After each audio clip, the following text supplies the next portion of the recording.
قلت اعتذر والا راح خرج عليك صور. ما راح اعتذر ولو عندك صورة، ولو امك جايبة راجل، لو امك قالت اويها، لما ولدتك جابتك على هالدنيا وقالت اويها وقالوا خلفت، انت لو راجل جيب لي صورة نتحداك، انا نتحداك ومنك رجال، ولو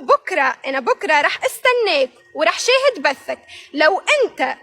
ما تخرج لي صورة واحدة انت عندك عليا، انا لو عندك عليا صورة واحدة غير اخلاقية بقول كلام بذيء،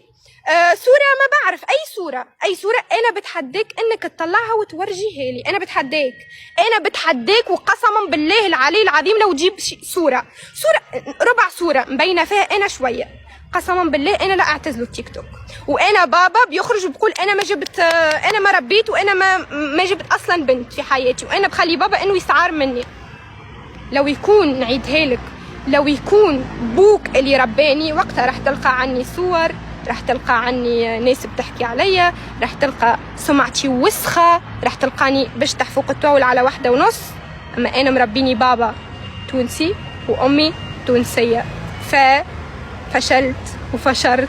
لو تلقى عندي ولا عني صورة انه انا بنت راجل وما بغلط. ورد بالك ثم رد بالك.